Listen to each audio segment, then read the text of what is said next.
মালদায় তৃণমূল নেতা বাবলা সরকার খুনের ঘটনায় পুলিশ 3 দুষ্কৃতীকে গ্রেফতার করেছে। আজ তাদের মালদা জেলা আদালতে পেশ করা হলে জামিনের আবেদন জানান অভিযুক্তদের আইনজীবী। তবে আদালত জামিন আবেদন নাকচ করে 3 অভিযুক্তকে 14 দিনের পুলিশি হেফাজতের নির্দেশ দেয়।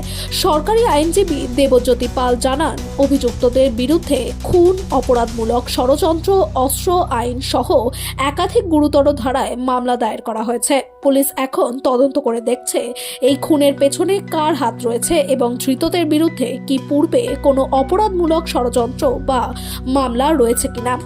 এছাড়া কলকাতা থেকে ফরেনসিক টিম এসে তদন্তে সহায়তা করবে বলেও জানিয়েছেন সরকারি আইনজীবী।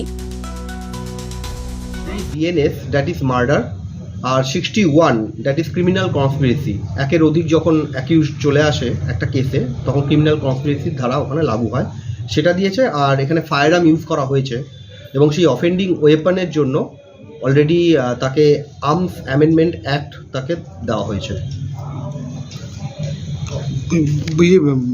কমপ্লেন কে করেছে এবং মাস্টারমাইন্ডের ব্যাপারে কি বলছে? মাস্টারমাইন্ড এখনো পর্যন্ত আসেনি, সেটা this is the part of investigation, very initial stage of investigation. After considering the CCTV footage, after examination of CCTV footage, 3 accused persons have been arrested now, and among them 2 persons from Bihar and one of them from EBPS, under EBPS, that is Jodhpur. এদের কি criminal background কিছু? Criminal background এখনো পর্যন্ত আমি determine করতে পারলাম না, একটু আমাকে টাইম দিতে হবে, কারণ আজকে তো জাস্ট 1 ডে। এটা কি পুলিশের কাছে কনফেস করেছে যে প্রিলিমিনারি স্টেজে কনফেশনাল স্টেটমেন্ট আছে এবং তার জন্যই পিসি প্রেয়ার করা হয়েছে এবং পিসি প্রেয়ার গ্র্যান্ট হয়েছে, 14 ডেজই গ্র্যান্ট হয়েছে এবং আর্মস রিকভারির জন্য অলরেডি পিসি প্রেয়ার করা হয়েছে এবং মাস্টারমাইন্ডকে নিয়ে আসার জন্য। পুলিশ রিপোর্টে কি কি আছে, মানে পুলিশ কি রিপোর্ট দিয়েছে আদালতকে? রিপোর্ট এখনো অ্যাকচুয়ালি যে ডিজিজড আছে, ডিজিজডের ওয়াইফ এই এফআইআর করেছে এবং তাতে অলরেডি আননোন মিসক্রিয়েন্টের ওপরই এফআইআরটা হয়েছে।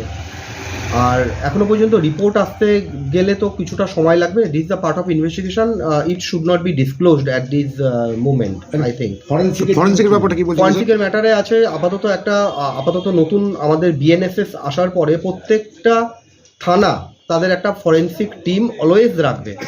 যখনই এই ধরনের কেস হবে তখন ফরেনসিক টিম অলরেডি পৌঁছে যাবে, কিন্তু এখানেও সেটা তাই হয়েছে।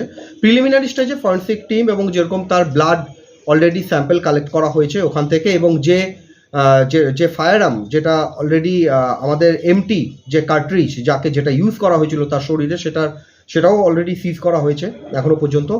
আর স্পেশালি কলকাতা থেকে একটা টিম আসবে, স্পেশাল কলকাতা থেকে, সেটা আইও এবং আমাদের প্রশাসন সেখানে অলরেডি একটা প্রেয়ার করেছে, সেখান থেকে স্পেশাল ফরেনসিক টিম আসবে। বলছি পোস্টমর্টম রিপোর্টে কটা গুলি? পোস্টমর্টম রিপোর্টে এখনো পর্যন্ত 3টে গুলির কথা বলা হয়েছে। পোস্টমর্টম রিপোর্ট না আসা পর্যন্ত, আমার হাতে না আসা পর্যন্ত আমি কমপ্লিটলি ক্লিয়ার আমি এখানে স্টেটমেন্ট দিতে পারবো না।